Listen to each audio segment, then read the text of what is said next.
2024 তো অলমোস্ট শেষ, আর 2025কে নিয়ে আমরা অনেকে হয়তো বা এখনই স্বপ্ন বোনা শুরু করে দিয়েছি। বাট দেখা যায় এই স্বপ্নগুলোকে সত্যি করতে হলে আমাদেরকে অনেক বেশি নলেজের প্রয়োজন হয়। এর মধ্যে তো বাধাগুলো রয়েছেই। তো সেক্ষেত্রে আমরা অনেক সময় অনেক বায়োগ্রাফি ফলো করি বা পডকাস্ট শুনে থাকি, অ্যান্ড সেখানে সবসময় একটা কথা বলবে, অ্যান্ড দ্যাট ওয়াজ বই পড়ো। যেমন বিল গেটসের কথা যদি বলি, সে অনেক বেশি বই পড়তেন। ইলন মাস্ক, সে তো বই শেষ করে ফেলতেন লাইক 2 আর 3 দিনের মধ্যে। এরকম জ্ঞানীগুণী যারা সাকসেসফুল পিপল রয়েছে, সবাই বইয়ের প্রতি একটা আলাদা আসক্তি রয়েছিল। তো আমিও বলবো 2025কে আরও সুন্দর করার জন্য আপনাকেও বইয়ের উপর ঝোঁকা উচিত। লাইক আপনারও একটা টেন্ডেন্সি থাকা উচিত যে আমি এই বছর হয়তো একটা বই শেষ করবো কি 2টা বই শেষ করবো। তো আজকের ভিডিওটা এই রিলেটেডই। এই ভিডিওতে আমি আপনাকে 5টা বইয়ের কথা বলবো, যে 5টা বই হয়তো 2025-এ আপনার জীবনকে সম্পূর্ণ চেঞ্জ করে ফেলতে পারে। তো চলুন ভিডিওটা শুরু করি। সর্বপ্রথম যেই বইটি আমি আপনাদের জন্য সাজেস্ট করবো, সেই বইটির নাম হচ্ছে ব্যাবিলনের সবচেয়ে ধনী ব্যক্তি। এই বইটি আমার পড়া সব থেকে অসাধারণ বইগুলোর একটি। এর যে ঘটনাগুলো রয়েছে, আমি এটা বাংলা ট্রান্সলেশন পড়েছি, but English was really good, সেটাও আমি পড়ছি, বাট সেটার হার্ড কপি আমার কাছে নেই।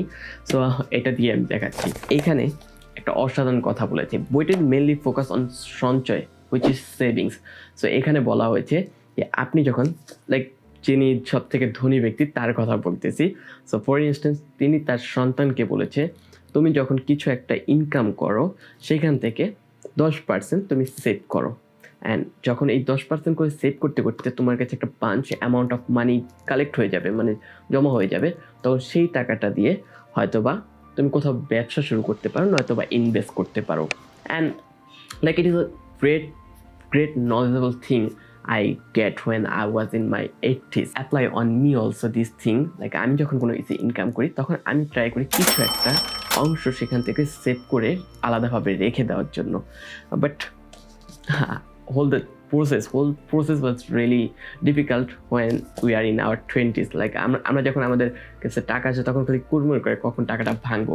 বাট সেখান থেকে এই বইটা যখন পড়ছি, তখন আমার মাইন্ডসেটটা অনেকটা চেঞ্জ হয়েছে। অ্যান্ড রাইট নাও আমি সেভিংস করতেছি। So in future I can invest on some place, like basically জায়গা জমি বা ফ্ল্যাটে, যেখান থেকে হয়তো বা আমি I can earn passive income. So এই বইটা আপনাদের হয়তো বা মাইন্ডসেট চেঞ্জ করার জন্য যথেষ্ট হতে পারে। সেকেন্ড বুক হচ্ছে atomic habits. This is a great book. Like বর্তমানে আমরা যদি আমাদের হ্যাবিটের দিকে তাকাই বা আমাদের ডেইলি রুটিনের দিকে তাকাই, তাহলে দেখবো যে আমরা একদম অগোছালোভাবে জীবনযাপন করি। But after coming the reels, আমাদের জীবন তো totally shock, like it's become so much difficult. যখন আমরা রিলসে একবার ভুলবশত ঢুকি, তখন দেখা যায় যে 1 ঘন্টা 2 ঘন্টা 3 ঘন্টা চলে যায়, আমরা রিলস দেখতে আছি। লাইক ইনফাইনাইট থিং আছে যার কারণে আমাদের ছাড়তে ইচ্ছা করে না আর মোবাইলটা। সো এইখানে এই আপনার হ্যাবিটগুলোকে চেঞ্জ করার জন্য এই বইটা অসাধারণ হতে পারে। লাইক এখানে একটা ফর্মুলা দেওয়া আছে, 1% চেঞ্জ এভরিডে। সো আপনি যদি প্রত্যেকটা জিনিস একদিনে তো আপনি কখনো চেঞ্জ করতে পারবেন না। সো আপনি অল্প অল্প করে যখন আপনার ভিতরে চেঞ্জগুলো আনবেন, 365 দিন পর দেখা গেল যে আপনার ভিতরে 365টা চেঞ্জ এসেছে। তো এইখানে এই বইটা পড়ার পর হয়তো আপনার জন্য, যারা এখন হয়তো অনেক বেশি এই রোগগুলোতে ভুগতেছেন, যে আপনাদের হ্যাবিট ঠিক না, আপনাদের অভ্যাসগুলো ঠিক না, তো তাদের জন্য এই বইটা হতে পারে another thing. Third book is one of my favorite book. Recently আমি এই বইটা শেষ করেছি, আর এই বইটা হিউজ নলেজেবল বিকজ এটা 21st সেঞ্চুরি একজন লেখক যাকে নিয়ে লেখা হয়েছে, তিনি 21st-এর একজন এন্টারপ্রেনার অ্যান্ড একজন এঞ্জেল ইনভেস্টর।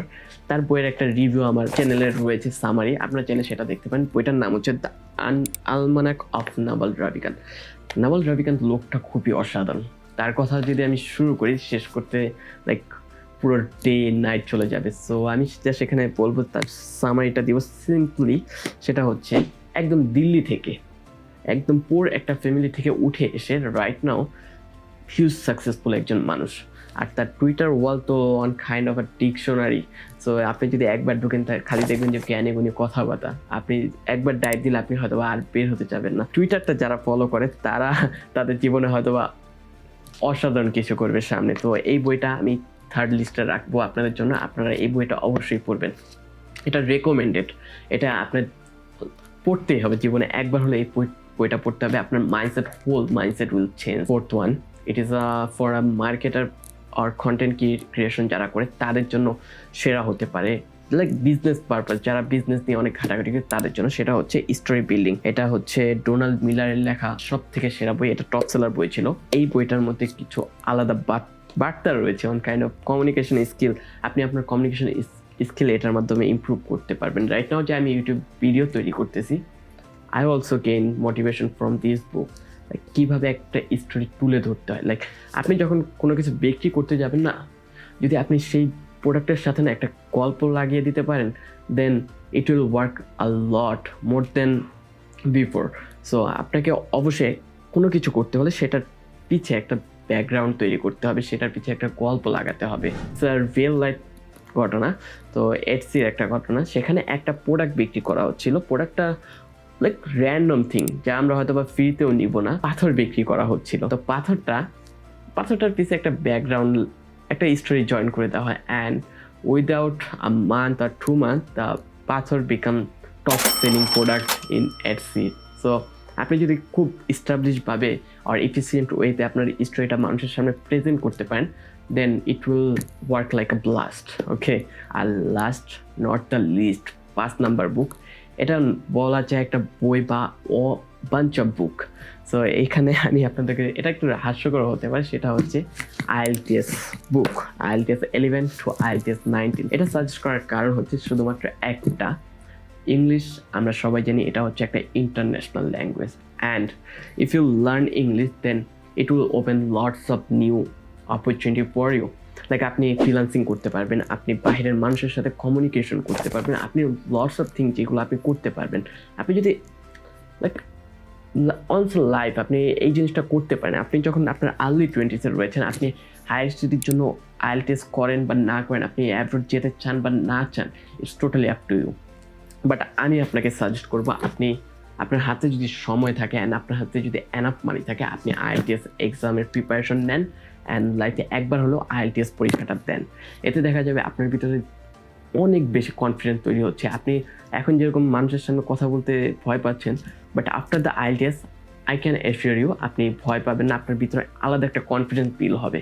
অথবা অন্য কেউ এই কথাটা বলেনি। আমি যখন IELTS এর প্রিপারেশন নিচ্ছিলাম, then I was that time so much shy, but right now I can easily communicate with you guys for this one. তো থ্যাংক ইউ IELTS। আমি আপনাদেরকে সাজেস্ট করবো এই 5টা বই, 5টা থিং আপনাকে করতে। অ্যান্ড আপনাকে আরও বলবো, যদি আপনি চান এই সকল বইগুলোর একটা সামারি এক একটা করে, তো আপনি কমেন্ট করে জানাবেন। সো যেখানে ছিলাম, তো আমি অবশ্যই বলবো recommend from me and suggestion from me, যে 1টা 2টা 3টা এই 5টা ক্যাটাগরির বই আপনি অবশ্যই আপনার 2025-এ একবার করে হলেও পড়া উচিত। এর মধ্যে যে নলেজ রয়েছে সেগুলো আপনার গোল অ্যাচিভের জন্য সব থেকে বেশি সহায়ক হবে অ্যান্ড হেল্পফুল। সো আর কি বলবো, আর কিছু বলার নেই। আপনারা যদি ভিডিওটা আপনাদের যদি ভালো লেগে থাকে, তাহলে অবশ্যই লাইক করবেন আর কমেন্ট করে জানাবেন ভিডিওটা কেমন লেগেছে। তো আজকের মতো এখানে বিদায় নিচ্ছি। আসসালামু আলাইকুম, আল্লাহ হাফেজ।